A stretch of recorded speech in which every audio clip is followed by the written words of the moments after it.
Financial freedom is the most widely used phrase in personal finance and the most variable defined one. For some people, it means never worrying about money. And for others, it means retiring at 40. And for others, it means having enough saved that the job becomes optional rather than mandatory.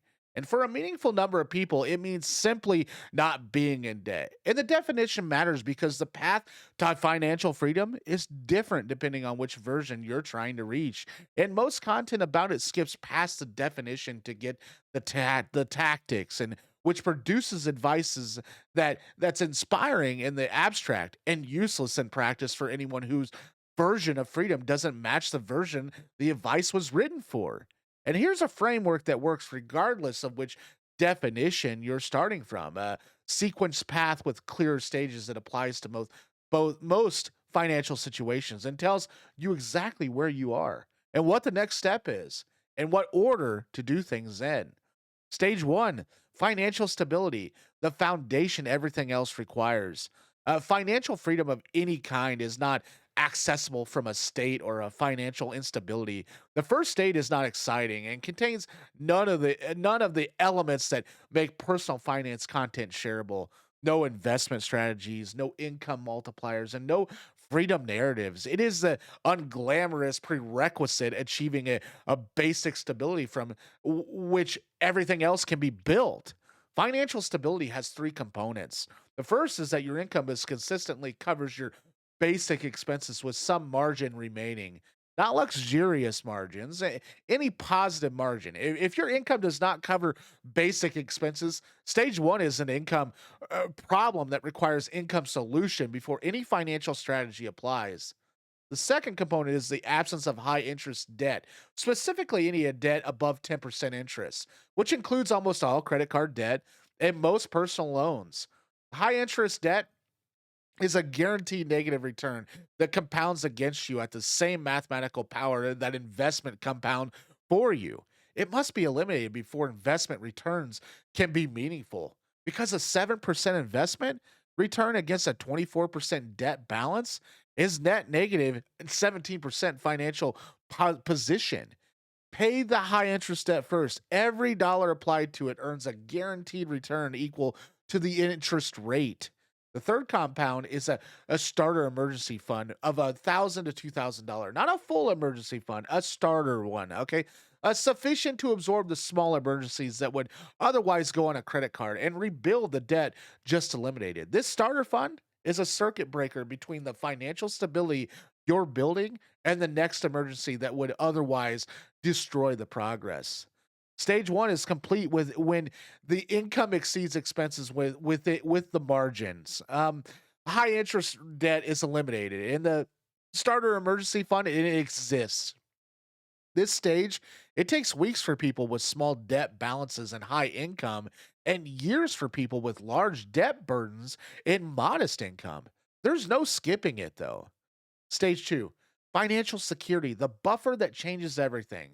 Stage two is where financial life starts to feel qualified, different, because it introduces the first meaningful protection against the unpredictable events that produce financial crisis. The primary task of stage two is building the full emergency fund, 3 to 6 months of essential expenses in a liquid, interest bearing account, separate from your checking account. For a person with 3,000 in monthly essential expenses, this means 9,000 to $18,000, a number that feels large and is built one automatic contributions at a time over months or years. The emergency fund is not an investment; it is insurance. Insurance against job loss, medical events, against a car repair that would otherwise cascade into debt and set back the financial progress of stage one. People with full emergency funds make meaningfully better financial decisions than people without them.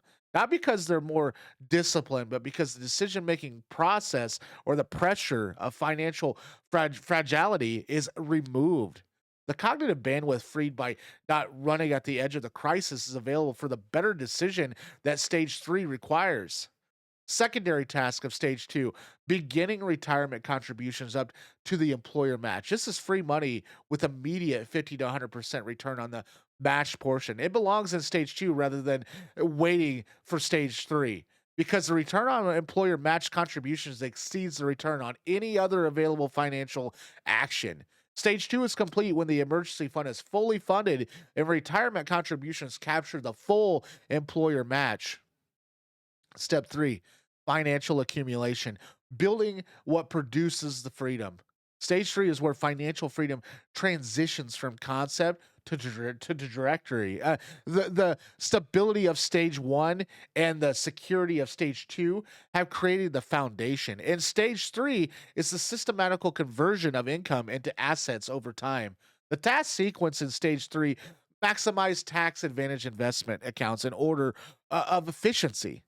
After capturing the employer match, the Roth IRA, 7,000 annual contribution limit as of 2025, anyways, which allows the money to grow and be withdrawn tax free in retirement, and then increase the 401k or equivalent contribution towards the annual maximum. 23,500 as of 2025, and then the taxable investment accounts for any additional savings above the tax advantage limits. The investment strategy within these accounts is simple and consistent across virtually all evidence. Low cost, diversified index funds, a three fund portfolio, a total US market, total international market, and total bond market in proportion appropriate to your long time horizon.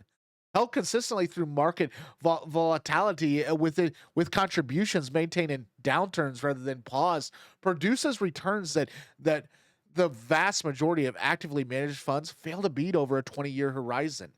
The investment decision at a stage three is not which stocks to pick, too. It is to automate consistent contributions to low cost index funds and leave them alone. The parallel task of stage three, paying off moderate interest and mortgage student loans at rates above 5% or 6% at an accelerated pace when market conditions make the debt interest rate competitive with expected investment returns. And the specific decision depends on rates and is less important than the consistency of both debt reduction and investment contributions proceeding simultaneously.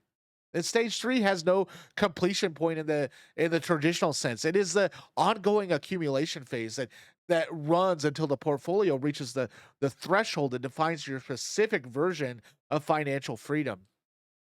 Stage four, financial independence, the threshold.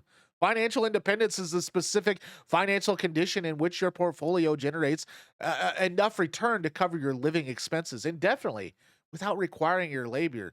This is the definite that makes the job optional and not by forcing retirement, but by removing the financial necessity of employment from the equation. The calculation is mechanically simple, and the sustainable withdrawal rate from a diverse portfolio, the percentage you can withdraw annually with high profitability of not depleting the portfolio over a 30 plus year retirement is approximately 4%. And based on the Trinity study and subsequent research, the math that follows, if your annual essential living expenses are $48,000, you need a portfolio of $1.2 million to support those expenses indefinitely at a 4% withdrawal rate. If your annual expenses are $36,000, the target's 900,000. If it's 60,000, the target is 1.5 million. This number, 25 times your annual expenses. If your financial independence number is your finish line for stage three, the distance between your current portfolio value and that number divided by your annual savings rate gives you the approximate timeline to reach it. The timeline is shortened by increasing income, reducing your expenses, which lowers the target number and increases the savings rate simultaneously, or some combination of both. Stage four is reached when the portfolio hits the target number. From this point, employment is a choice rather than a requirement. Stage five, financial freedom and beyond the number. Stage five is the stage most financial independence content creates as the destination when it's actually the beginning of a different set of questions. What do you do with unlimited time? What work do you choose when financial necessity is removed from the choice?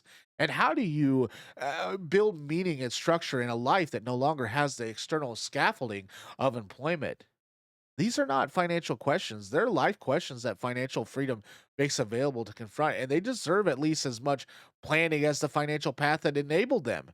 And they're worth thinking about early, not to delay, reaching stage 4, but because the quality of stage 5 depends heavily on how clearly these questions are answered before you arrive there. The financial freedom path is a sequence, not a sprint. And stage 1 to stage 5 is a decade or more for most people starting from zero. Within that decade, the stages arrive in order, each one building on the last, and each one providing, quality different financial experiences, each one requiring the previous stage to be complete before the next one can be built. Know your stage, know the next task, and execute it until it's done. Then advance. That's the path. There's no version of it. It's that's faster than the math allows. No version that requires more than a clear sequence, consistent action, and enough patience to let the compounding do what it's designed to do. Thanks for watching. If you liked today's video, like and subscribe. Also, check out this one to the right. I'd love to see you up on the channel here more often. Please subscribe to the channel if you find any value to this video, and we'll see you on the next one. Thanks.